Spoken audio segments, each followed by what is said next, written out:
Magandang araw mga kaibigan. Pag-usapan natin ang isang magandang balita sana, kaya lang lumalabas nakakatawa. Parang padrama-drama lang ito. Okay, tungkol ito sa yung na-cite in contempt sa Senado, si Special Envoy Marcos Lacanilaw. So, nung third hearing, kinulong na, mamaya pinalabas ni Senate President Escudero. Dahil makipag-attend daw sa libing ng kanyang lolo. Tapos, binigyan ng paliwanag. So ito, may desisyon na ang Senado, Senate President, ikulong. Kaya lang, ang pagkakulong, 2 days lang.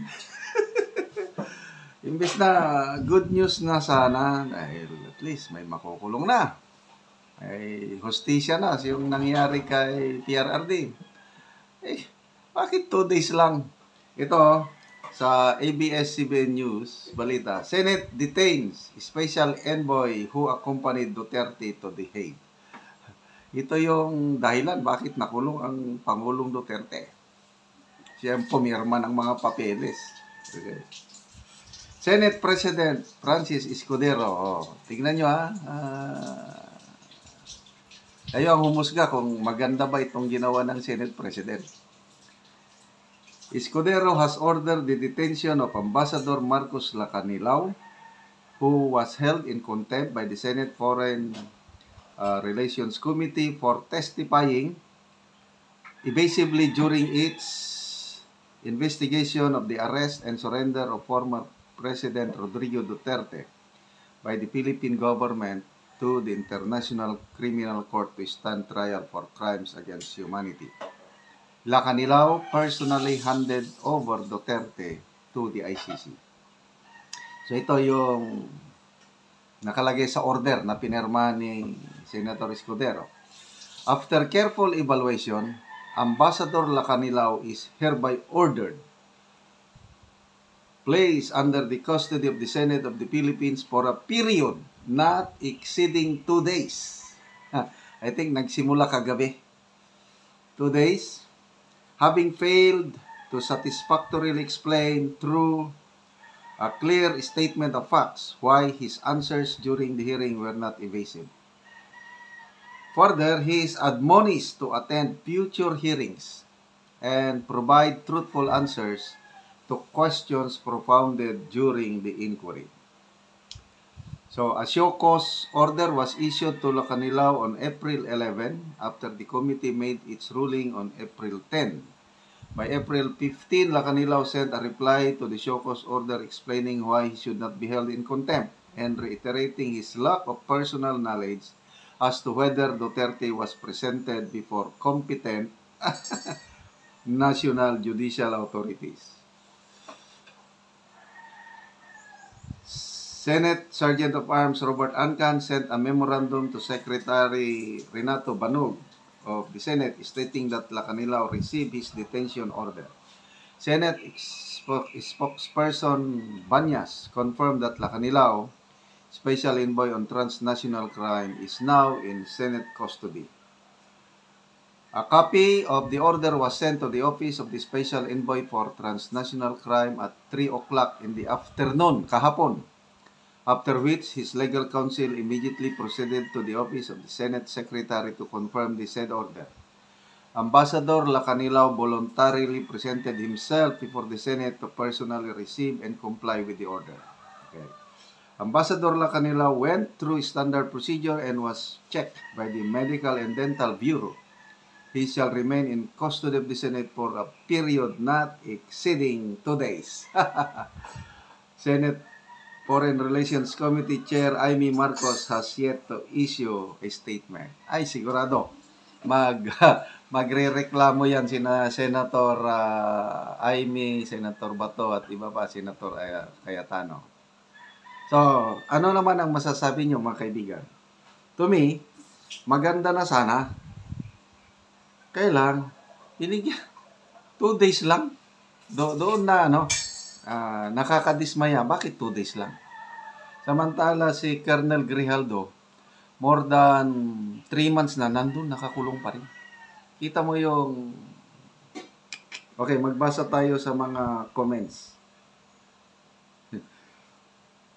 Ana Dujali, the boat is sinking.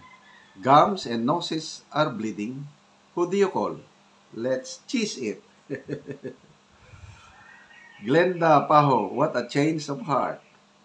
Baby Aisa, playing safe, cheese whiz. Ito na, playing safe. Parang pagbigyan, kaya lang, wala na, hindi mo na maluluko ang taong bahay ngayon. Kung wala sanang 2 days, bibilib na ako kay Senator Escudero. Sasaluduhan ko siya. Talagang pupurihin ko. Talagang patas siya. Yung pagbigay niya ng show cause order, yung nagpaliwanag, okay lang yon. Ngayon, kulang yung paliwanag, kinulong. Sana, ikunulong mo ng diretso hanggang very questionable para sa akin na opinion ko lang ito. Bakit 2 days lang?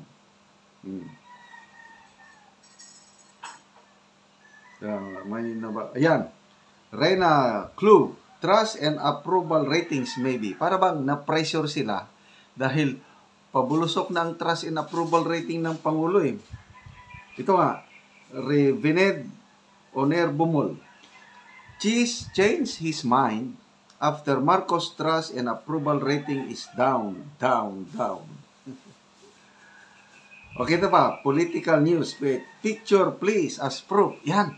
Dapat magpalabas sana sila na, baka mamaya nandun lang. Anyway, speculation lang ito. Maganda sana kung may picture. Marivic Arby, don't forget Grijaldo, who's still detained. Yan. More than 3 months na. Janice Bacani Karandang, for formality and drama. Yan ang sinasabi ko. Marjorie Agapay, sacrificial lamb. Another tactics. Vote wisely.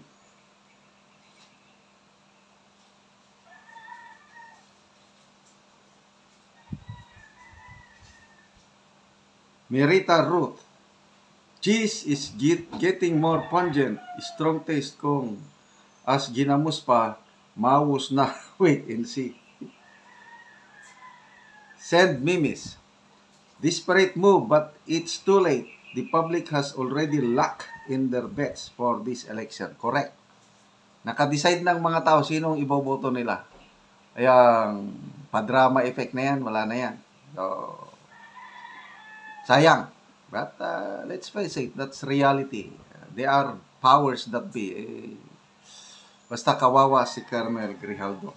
Okay, salamat mga kaibigan sa inyong pagsubaybay sa ating channel. Nakakatulong kayo ng malaki sa tribong Talandig ng Bukidnon. Ang sweldo natin sa channel na ito is namimigay tayo ng yero at pako sa tribo para ma-repair ang sira-sira nilang bahay. Panoorin nyo ang video na ito.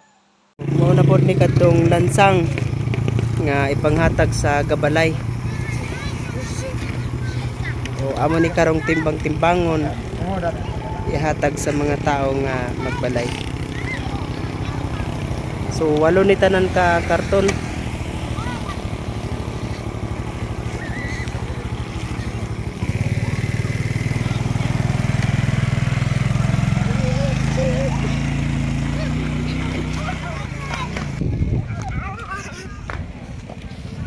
So daghan na gid kaayo nga pags.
So divide dun dayon ni sa magbalay muning timbangon para ang tanan nga magbalay matagaan aning lansang apel sa yero.